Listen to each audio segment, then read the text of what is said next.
Okay, then I'm going to step aside and let the students present. All right, hello everyone. We are Fall State Urban Planning students, School of 2026. We are actually the class of Plan 302, Neighborhood Studio for Fall 2024.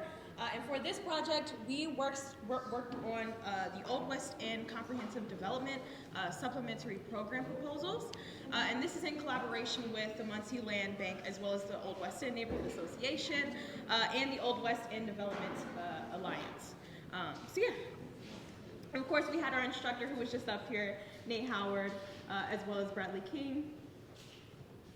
And then we want to do a few acknowledgements before we get started into the actual presentation. So we want to thank our contributing organizations, of course, Intend Indiana, the Muncie Land Bank as well, PathStone. We want to thank the Muncie Arts and Cultural Center, as well as ecoREHAB, and owner of the Old West End Neighborhood Economic Redevelopment, as well as a few neighborhood leaders that really made this project possible and also made this project a lot better. And so we want to thank Denise King and Brad King over there. You guys want to raise your hand while I say it, you can. And then we also have Bill Britton, Cindy Britton. We also have Holly Julep, Nicole Rudnicky, Susan Dillian, Rebecca Hanna, Karen Fisher, Paul Collin, and Lauren D., many of whom are members of the neighborhood, Old West End Neighborhood Association as well. So we want to just thank you guys so much. Your input means a lot to us, and for all of you, thank you guys for coming to our presentation so we can get started. The purpose of this project was to compile research, draw conclusions, and make recommendations for the redevelopment of the Old West End neighborhood for the use by the Muncie Land Bank and Intend Indiana. This partnership chose this neighborhood as a focus area for its proximity to downtown, historical significance, and potential for redevelopment. This project is actually a continuation of a project from Ball State's Urban Planning Department's Fall 2023 studio. We'll go a little more to that in the next few slides. The following report addresses information gaps identified by the Old West End Development Alliance to assist the Old West End Comprehensive Development Project, including a housing needs assessment, a creative class proposal, and data informing a potential homeowner repair program. Our findings and recommendations aim to inform potential development efforts for use by the Muncie Land Bank and Intend Indiana. So, hi, good afternoon, everybody. My name is Brian, and I just want to quickly go over some of the neighborhood background, or just like the history of the Old West End and Muncie as an extension. So it really starts off during the gas boom, where in the late 19th century and early 20th century, where lots of natural gas was found here in Muncie, which led to a lot of companies coming here, trying to get this cheap new source of energy, and then leading to more people more neighborhoods in town being established here. And it kind of just stays like that for a few years, and then we go on to the Great Depression, which, just like the rest of the nation, Muncie and the Old West End by extension was not exempt from the decline in the economy. Lots of jobs were lost. It wasn't until around World War II, where it started to change. There was an industrial boom where lots of factories were being built here in Muncie, and lots of people were able to enjoy the benefits of the economy going up. But then you fast forward a couple decades, leading to the industrialization of the area, which basically meant that lots of factories ended up shutting down, leading to many jobs being lost, and the families that could leave the Old West End ended up moving out of the Old West End into more suburban areas. And the people who weren't able to leave were now stuck there, and they weren't able to keep up with the rise in the housing, which led to lots of property value going down, which then also negatively affected the economy, which was already going down. So it was just a very not great time to be there. But which then ended up leading to lots of the multi-housing that we now see being still currently built in present day, lots of more rentals being established there as well. Present day, it's still being upkept, and there's a lot more students in the area. That's pretty much it. Thank you.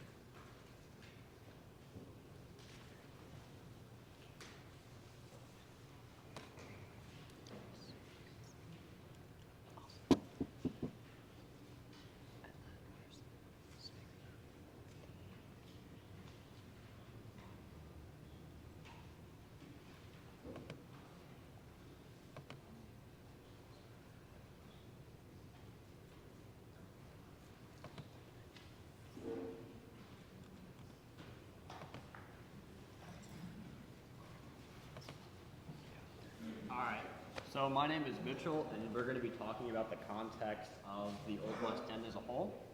So first, we're going to talk about the Together DM Plan. And the Together DM Plan is a comprehensive plan that guides the growth of Muncie and Delaware County.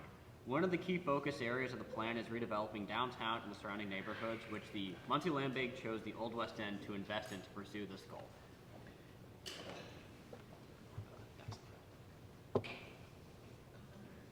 All right, so one of the ways that the Muncie Land Bank plans to go about redeveloping in the Old West End is it's something called the mobile chicken coop model.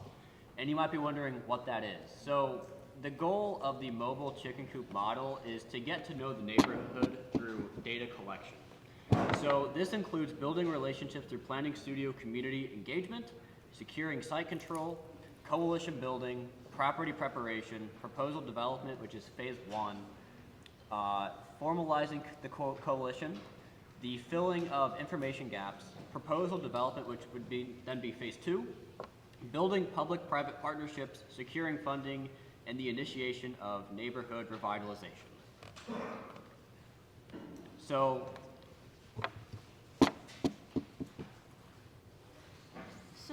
the comprehensive community development program in the Old West End includes 38 properties, and 33 of those are vacant lots for infill development, and then 5 are existing homes for rehabilitation.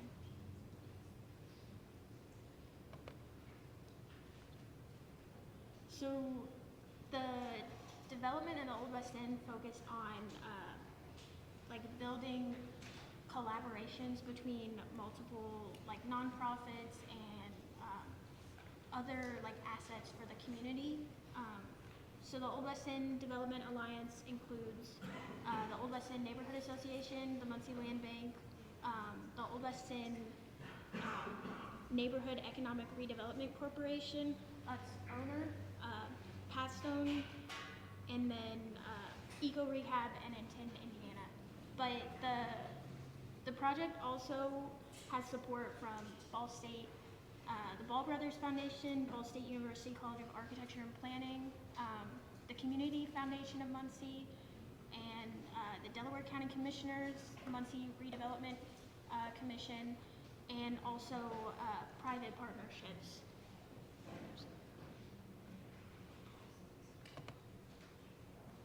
So starting with studio class last fall, it was the Neighborhood Analysis Studio.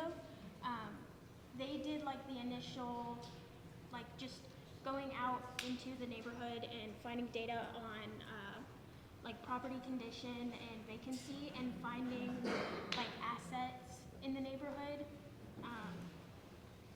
So they found 3 targeted areas that development could focus in, where it would have the most impact. And based on this, the land bank chose where their site would be for the comprehensive development project.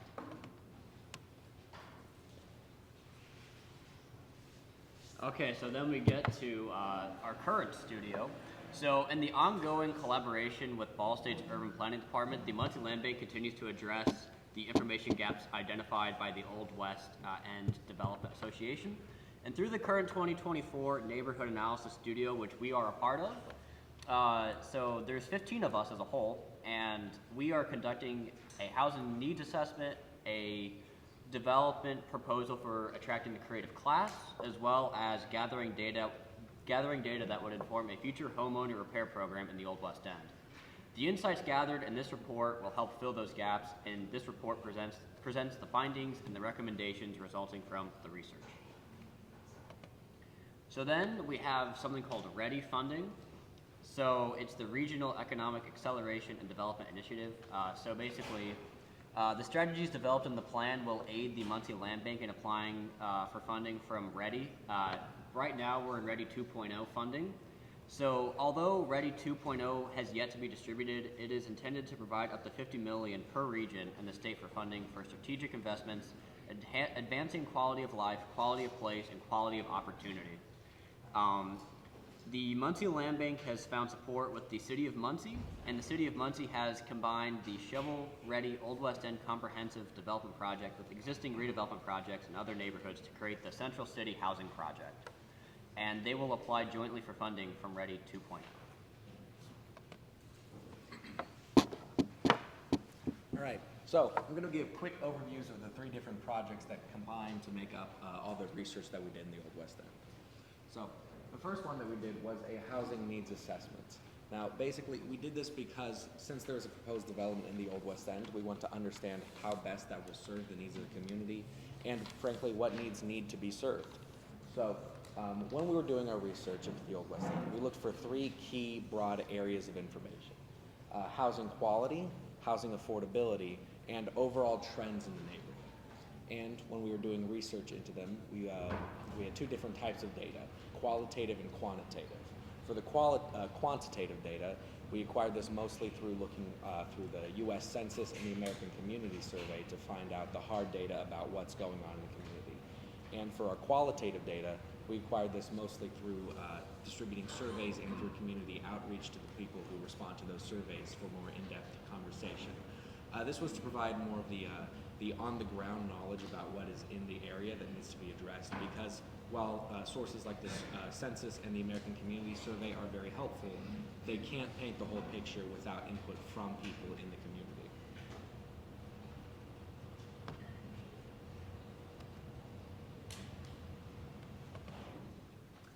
Our second project was creative class integration. Now, for those of you who don't know, the creative class is a term for people seeking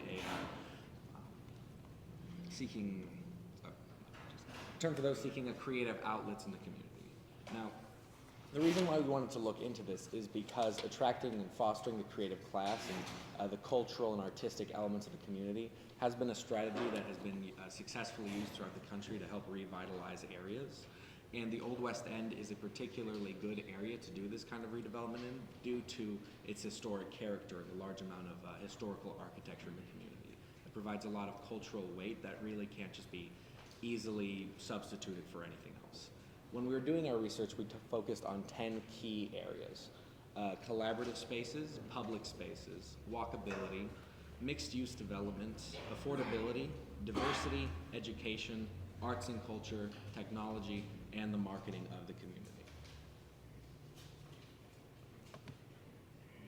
Our third and final project that we did was the homeowner repair program.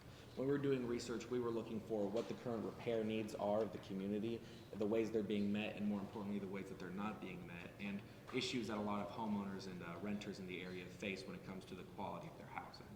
And we wanted to do this because, let me take a step back. So this program would be administered by Intend Indiana, which is a major partner of the Old West End Comprehensive Community Development Project. And they want to do this project, they want to do this program because they want to ensure that the positive effects of any proposed development would be felt by all the people in the community, especially those who might be negatively affected by it.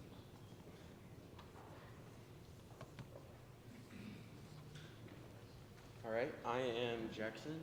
And, I'm Nick. As Xander was talking about earlier, we had a couple different methods we went about for collecting data, and that falls under our methodologies. So we did a lot of quantitative data, so as Xander was saying, numerical data, census work, stuff like that, and then quantitative data as well. So that's like feelings that you can describe or data that brings emotion. So like he was describing with that first project, we just kind of wanted to make our objectives clear, make sure that we got our message across to the Old West End, what we were here to do, make sure we introduced ourselves, but we also wanted to take that opportunity to try and gather some data while we were there at our first meeting.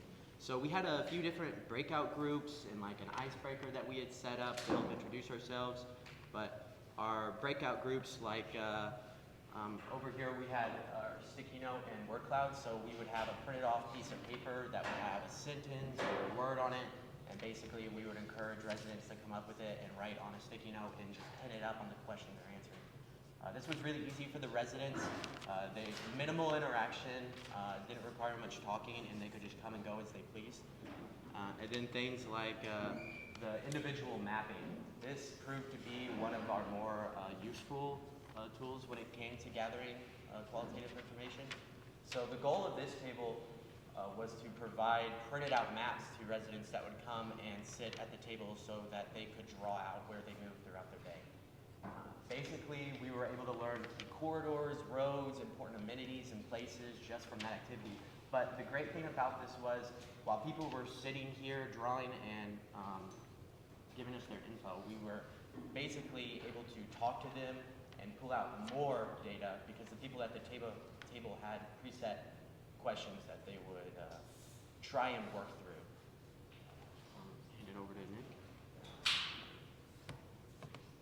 So while he was explaining qualitative data, I was in charge of doing quantitative data. And the way we gathered this data was through a voting bucket methodology. And through this, we had 3 separate cups labeled always, sometimes, and never. And then we had specific questions that relate to that, such as, is home repair accessible when needed in the neighborhood? Do residents interact with other neighbors in the neighborhood?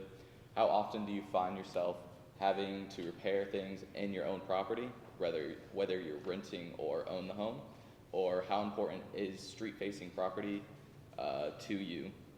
And we gathered this, and our main goal was to gather as much information, because this was one of the first community meetings we had, and to put that information into a numerical format. So our second assignment was the housing needs assessment, and Sandra kind of briefly described that, but just basically understanding what's needed around the neighborhood and what they're lacking. So on the qualitative side for this assignment, the biggest piece that I want to highlight would be our survey.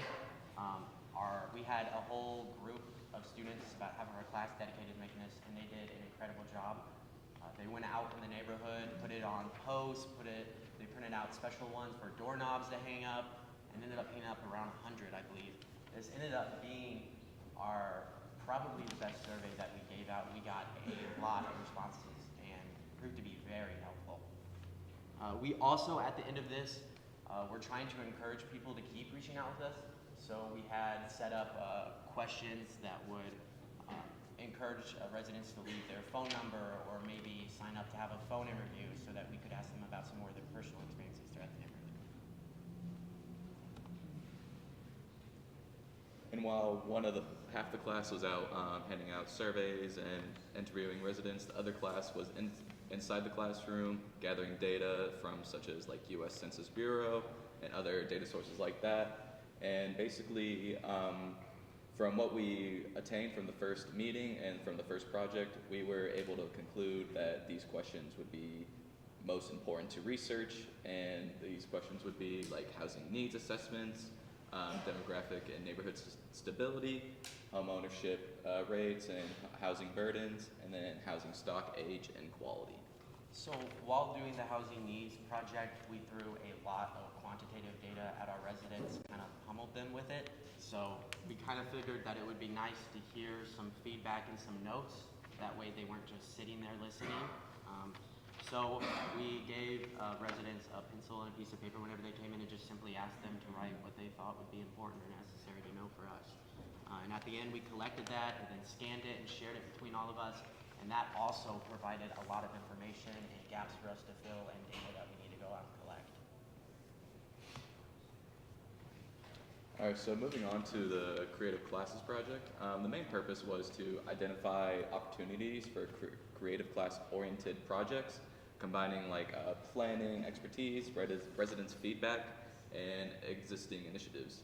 So obviously we split this into 2 different methodologies, quantitative and qualitative, and it was mostly because we wanted to conduct community meetings on one-on-one interviews for qualitative, and then focus on the top 10 key topics for the creative class for quantitative.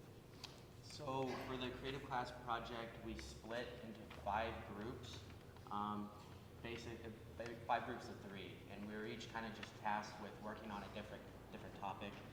And all of those groups did some form of deep analysis or research that went into their topic so that they could be sure that they were making the best recommendation and doing the best work that they could.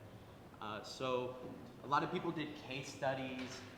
We had a lot of visual design and aids. So like at the bottom, we have a proposed redevelopment of a streetscape to promote some more walkable structures. But we did these to more help to make the idea more visible in people's head and to illustrate that our recommendations can become a reality. Then for the qualitative group, we obviously focus on the top 10 key factors of the creative class, and that would be the 5 groups of collaboration in public, marketing and tech, affordability and diversity, walkability and mixed use, and then arts, culture, and education. And then our final one, the homeowner repair.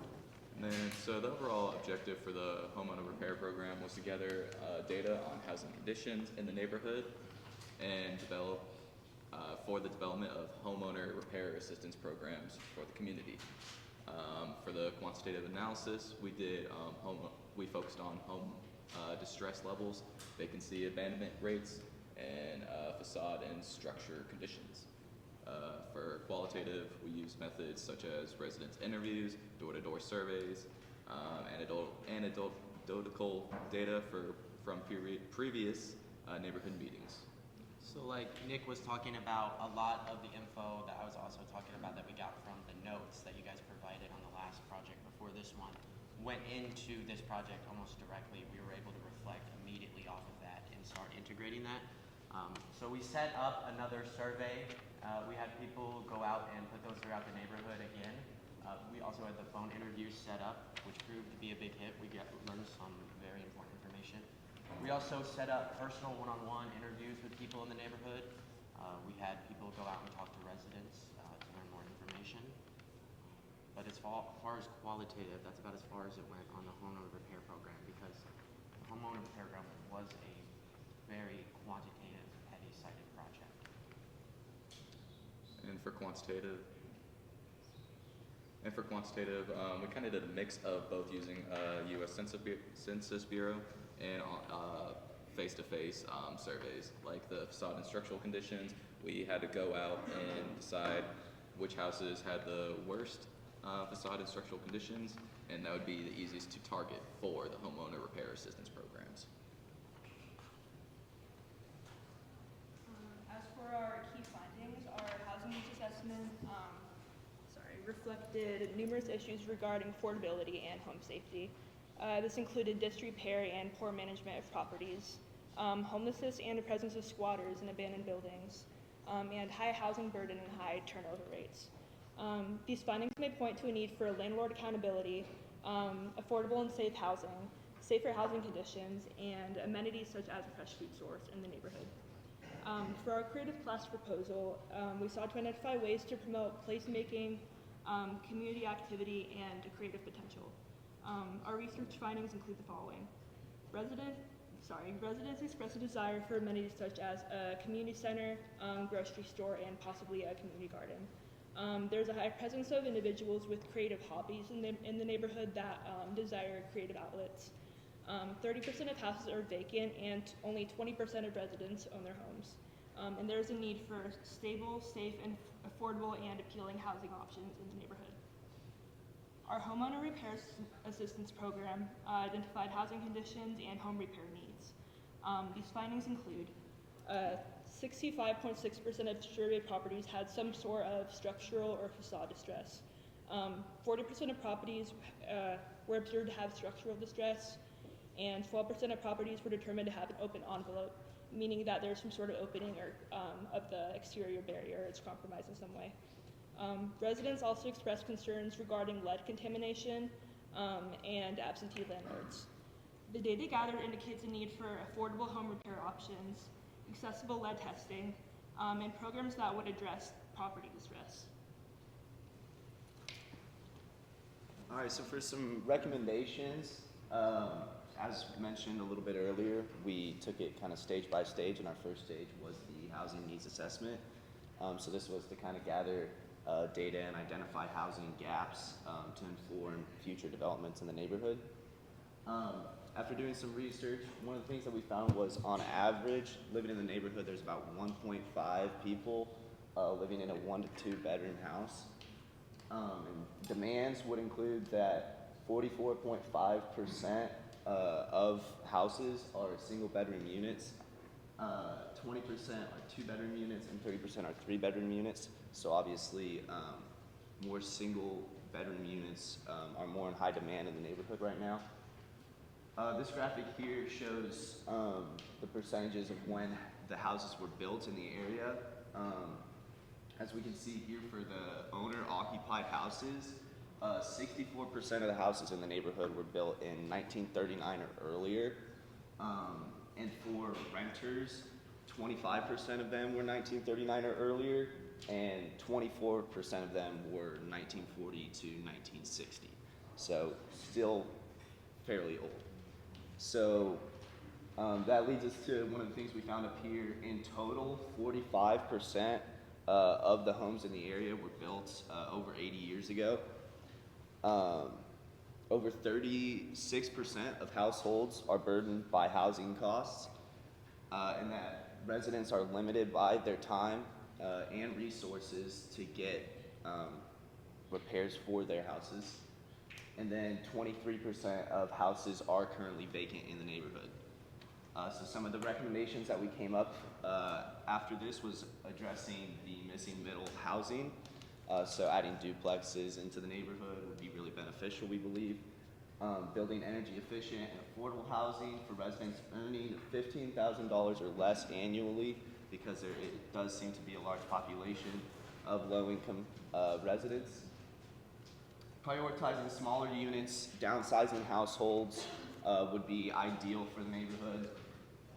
Considering a kind of live-work housing options where people can have workspaces inside of their residential areas. We think that'd be really beneficial for the creative class in the neighborhood. And some more data that we got was that the largest percentage group of income was a 23% group that makes less than 10% or $10,000 annually.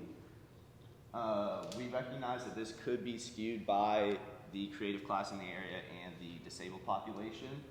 But we recommend that a kind of community center would benefit both of those populations and help the neighborhood out as a whole, providing like flexible side jobs for creatives, things of that sort. And finally, 38% of the population spends more than 40% of their total income on rent, meaning that they're burdened by their housing costs. The largest population is a one-person household, so with this information we can assume that more affordable housing in the neighborhood would be extremely beneficial. So I'll pass it back on to Z here. The objective of our creative class project was to attract and retain the creative class while fostering economic and cultural growth. Our initiatives would include public art initiatives, including street murals, which would highlight neighborhood talent and beautify the area, as well as a social sign program, which would use motivational quotes and QR codes to provide resources or inspire action. Our strategies also included live workspaces, which essentially would combine living spaces with workspaces. This would utilize both existing homes and redeveloped properties for creative use. With the bedroom data we've used, we found that there are 9.8% of houses with 2 rooms and 9.9% with 5 rooms. Using a 2-room setup, we can better entice creatives with a larger open concept apartment, and the second room being a studio or storefront for their creations. Our marketing campaign would target Ball State students and arts and media professionals. This would package creative class-oriented housing with financial incentives. Most people in the Old West End, we found, are 25 to 34, recently graduated and starting families. If we gear our marketing, we can bolster this demographic for families to stay in the area and get new creative minds to want to stay in the area. Our community center would include a gallery to feature and work of local creatives, host workshops and collaborative projects to engage the community. We also find that 69% of households on food stamps also have one or more people with disabilities. Using this information, we can assume that there's a need for better fresh food source in the neighborhood, like a grocery store, which we could integrate or implement near the community center. I'll be talking about our recommendations for the home and repair program. One of the largest things we wanted to implement was a tool bank. Many communities in California or the West Coast have implemented such programs where you can rent tools if you're unable to afford them, or take classes on how to better repair your own home if contractors in the area are shown to have an inability to do so. We also heard a lot from the community of worries of lead, and we want to implement lead testing kits with any of the new developments that we would offer to the community members or any new home buyers coming into the community so that they're aware of the contamination for their property. We also want to implement handyman, trying to appeal the creative class in a lot of that section towards carpenters, handyman, masonry, so that we can get more of these skilled trades into the neighborhood and hopefully bring that towards the community members to get better repairs and better developments.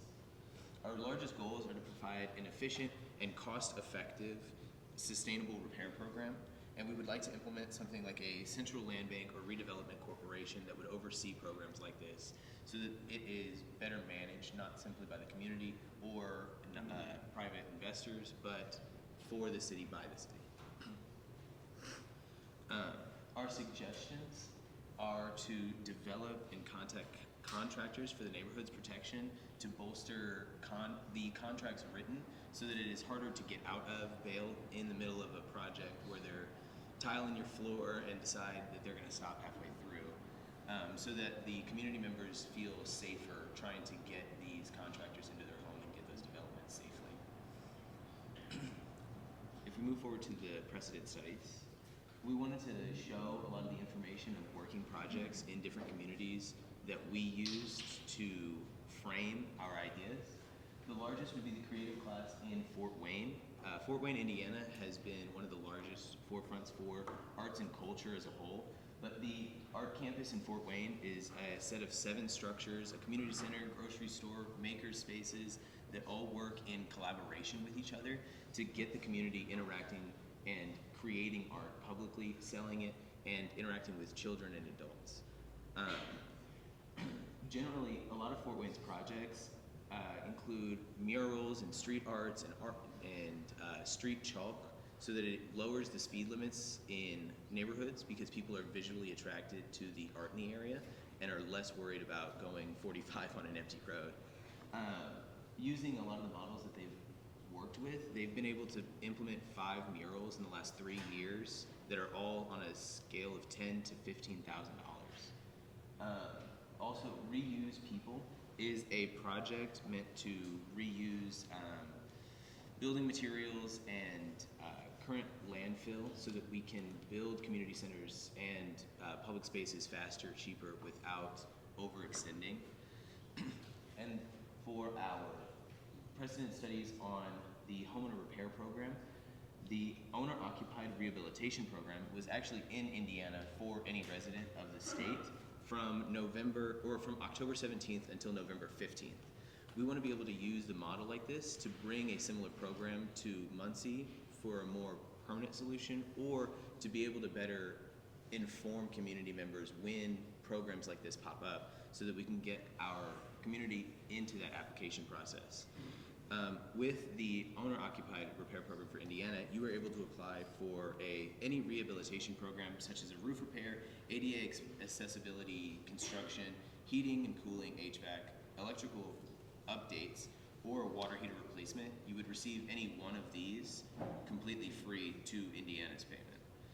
The other homeowner repair program is in Walnut, California, where they will, if you apply and are accepted, you can receive $12,500 up to $12,500 in cash or a $30,000 zero interest loan to do any roof, HVAC, or even aesthetical issues such as paint, chipping, siding, or landscaping to better fix up the housing in the with the curb appeal program. a curb appeal program is trying to better the aesthetics of the front face of the house so that the face that people see when they're coming through is the best face that we can put forward. By prioritizing the first face of a house, we can get 2 more houses in total and get the neighborhood to a more homely feel faster, and then work towards the back end of the house or to the sidings. We want to use all of these precedent studies to better understand how communities differ from ours and how we can use the research that we've done on the Old West End to implement and change these programs to better fit the community that we're working with. Thank you. And I'll give it off to Danny. All right, so first off, we want to thank you guys for spending your time here. I know this was quite a lengthy presentation, so first off, we just want to thank you all for coming. And then we also want to thank so we've had several different neighborhood association meetings to inform this presentation. And we had quite a few rough drafts of several of the projects listed and talked about. And so it was really helpful to present that to the Old West End Neighborhood Association and be able to get a clarification on a few things. There were quite a few things that we had gaps on, and so they filled a lot of those gaps for us, and we are very thankful to them. And so we kind of want to, this is our final presentation, but we kind of want to turn it over to you guys. We want to ask you questions, or if you had any questions about anything that was presented here, we would like to share the floor with you guys. And if you have any concerns, or if you need any clarification on a few things, we also want to share that space with you now.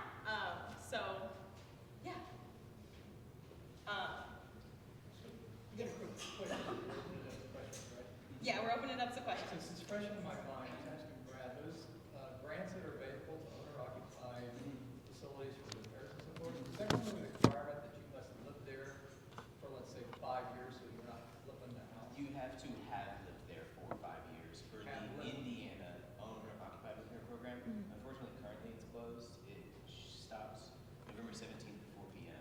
But programs like that have fairly specific recommendations, but they outline them quite clearly, and we want to be able to present that information directly to the community. So if it was specifically, you have to be living there for the next 5, we would want to make sure that you're not right. Yeah. So you're saying that you would make that difficult for people to secure that money for upgrades and everything on their property, right? We would want to offer the information as easily as possible. The difficulties would come from the specific program or whatever their jurisdiction is for giving out the money for specific repairs of any kind. We would want to process that information and then present it to community members to better, to make it easier on the community to be able to get to those programs. You said that the one based in Indiana is no longer. Not currently active, but they usually run it around the same time every year, from mid-October to mid-November. They keep the time span quite short, specifically because there's so many people in Indiana, but that also makes it difficult for communities to be informed on these projects. Is it because they get a lot of applicants? Absolutely. But you see the need, right? Yeah. Yeah. Yes. I was wondering how you're planning to pitch your parcels to developers for affordable housing. I'm assuming all the parcels are zoned like single family. So how would you feel to get more affordable housing in those areas where, as a developer, I could go down the road, buy a bigger plot of land, and make a much bigger return on my investment there instead of So, for one, that's a bit out of our personal jurisdiction, but also, I think part of doing this project is to kind of let Old West End residents have that information and be able to sort of build their own community based on what they already have and based off of what organizations like the Muncie Land Bank and Intent can provide, so that it does make the Old West End a lot more, palatable to developers. So it's all about building the community first, and then from there, seeing where we can go from when it comes to developers, seeing how we can make that more palatable and more attractive to developers. So more so centered on Old West End first, and its community members first, and then developers. Yes. So you guys talked a little bit about mixed use development, and I know whenever I was in the studio last year, they didn't have a lot of local resources or a lot of walkable resources. Is that something that you guys have looked into further, if anybody's interested in locating in the Old West End? Absolutely. We've been talking more about, one of our recommendations for the creative class was to bolster that community center and bolster walkability for the neighborhood, making safer alleyway spaces and streetlights so that people felt safer in the neighborhood as residents or as visitors, to then try and bring the creatives towards that community center to make it the kind of focus of the only mixed-use development. A lot of community members were worried about mixed-use development impeding on the residents, and we want to focus mainly on keeping it a central and contained location. I would also like to add, as part of our work with the Creative Class Integration Project, we identified sites that were either underutilized, like land that was either vacant or mostly vacant parking lot, or especially abandoned just housing. Well, sorry, not abandoned housing, abandoned buildings that would be easily retrofitted for mixed-use development. So you mentioned that 30% were vacant and there's 20% home ownership. Do you know how that compares to other neighborhoods in Muncie?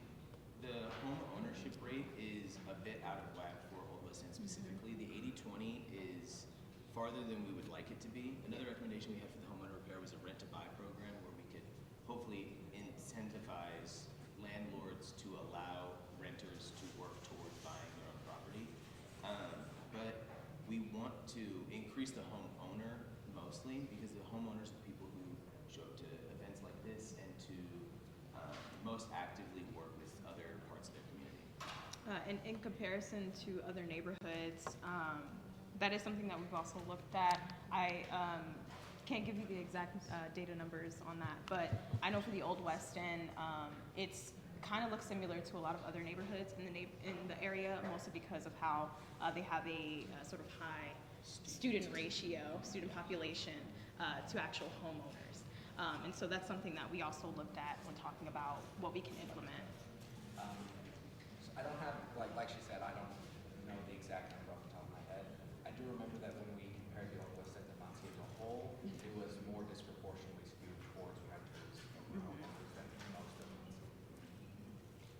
I know you guys focused on just West End, and actually we focused on my neighborhood. But if you know, you said there's a 10,000 or less income. The key is you want them to become owners. What are you going to do for them to increase that income? Because there's no really jobs that's paying, unless you're qualified. And then there's other reasons why people are not securing, that employment. So I'm just wondering how can you grow that, and grow them to be able to afford that house? One of the things for the creative class project was looking at education and different types of programs that the community would benefit from. And a lot of them were cheap or free options that provided lifelong and critical education skills that could be used for jobs in the area. But other than that, we didn't do a lot of In terms of programming for job attainment and education attainment, that idea was something that that recommendation was something that we brought up. And then also some of the ideas in regards to bolstering up community pride in the area, and also the resources such as the social science project that they did earlier this year, that the Old West End Neighborhood Association did earlier this year. That was something that provided, it was signs, of course, with QR codes, but those QR codes actually led to resources for homelessness, for people suffering with addiction or domestic violence. And so because of external factors, there isn't much that we can do in terms of like actually bringing those jobs here. However, what we can do is consider proper programming and social programs that can help boost education level and then also get people to even know about these resources in the first place. And of course. Like you said, one of the main barriers towards building wealth is a lack of high-paying job opportunities in the area. Like Danny said, that's unfortunately something that we can't very directly affect just through the scope of this project in the housing development. What we're hoping to do with things like the creative class integration, like he mentioned, the homeowner prepare program, the housing needs assessment, is we want to overall make the Old West End a better place for people to want to live in, because that'll make it a better place for businesses to want to locate. Because if it's a place where more people live, that makes it a more lucrative market for any potential businesses who could potentially provide those better paying jobs. I will say, I could never understand this because of many Muncie folks that live here. You got 2 colleges in your backyard, and they never utilize it. I'm a Ball State grad. I utilize it, but there's many that have not done that. So that's what I'm talking about or speaking about them that don't utilize it, and they're not going to utilize it because they may be. They may be intimidated by education. So.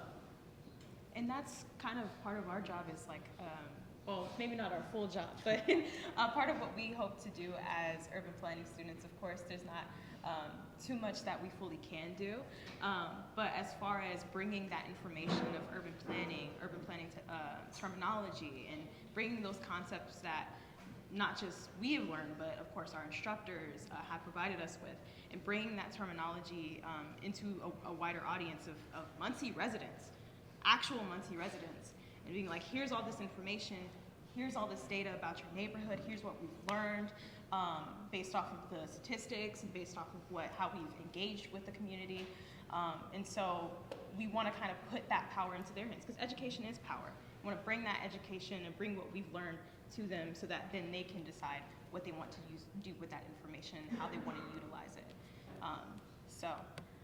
That's something that we've kind of learned as a whole from this project, and something that we hope to do in future projects. Overall, this whole presentation, you guys did once again fabulous job. Thank you.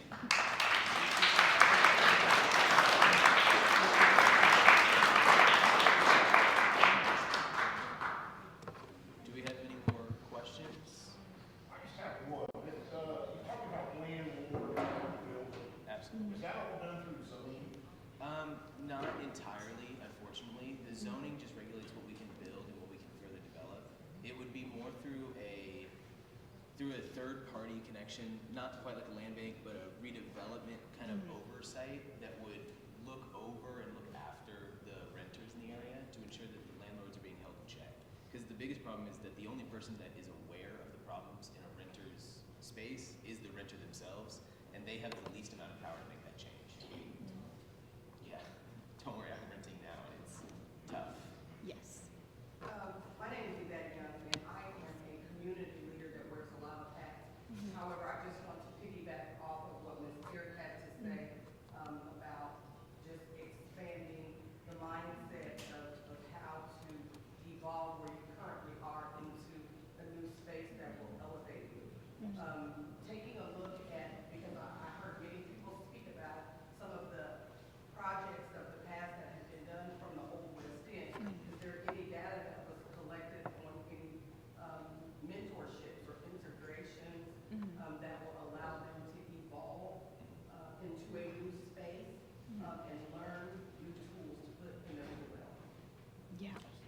So, if you want to take over. I think that our largest recommendation is absolutely the community center and offering educational spaces to people that are free and available as any person is able to attend as frequently as possible.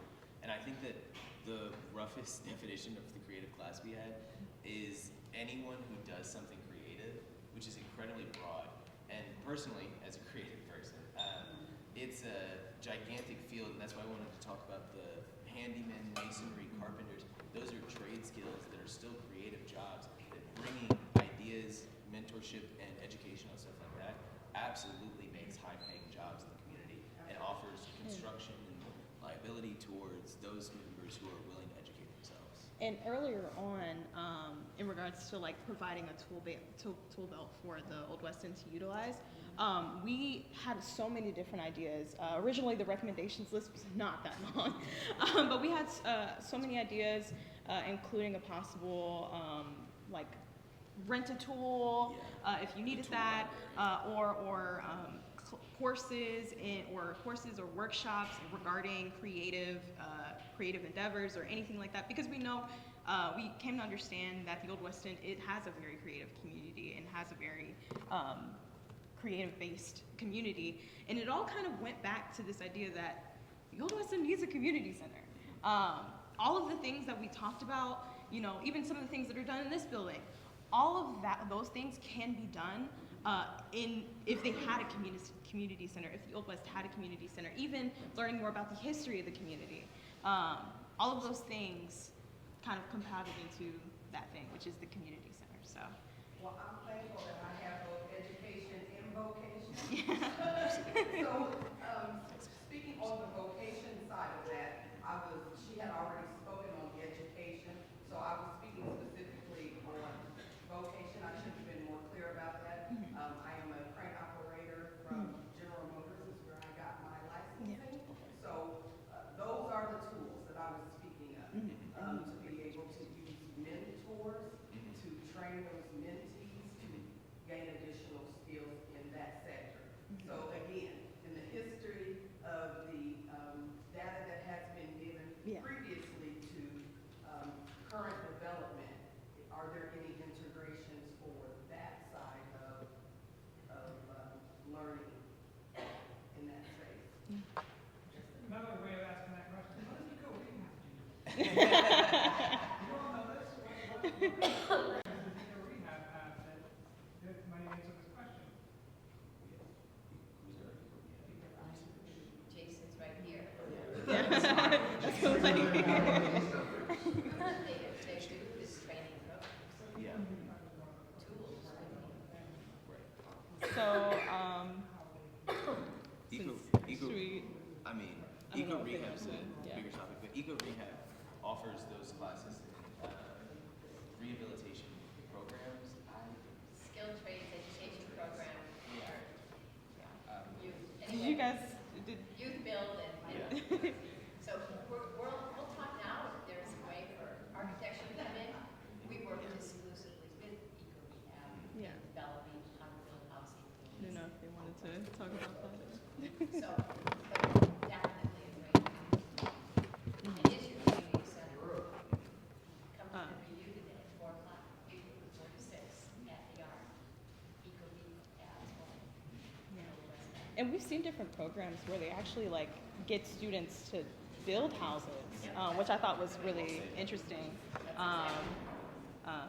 And that's like real work that they're doing. So that is something that we could look into as far as like collaborating with ecoREHAB or a collaboration between ecoREHAB and the Old West End, considering they do a lot of that rehabilitation and a lot of that construction work, hands-on construction work.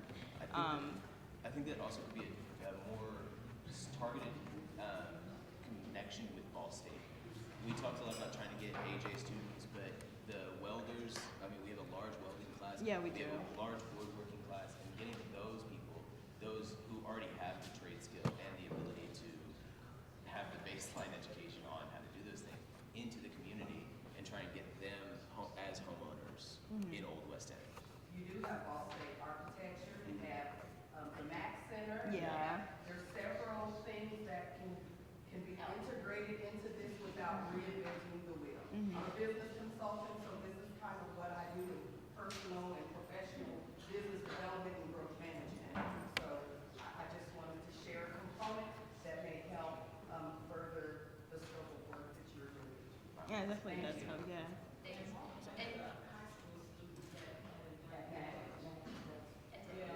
But come, just again, call out for everyone today at ecoREHAB's home, the Yard, on is an exhibit of all the work that is being done in terms of working with the skilled trades education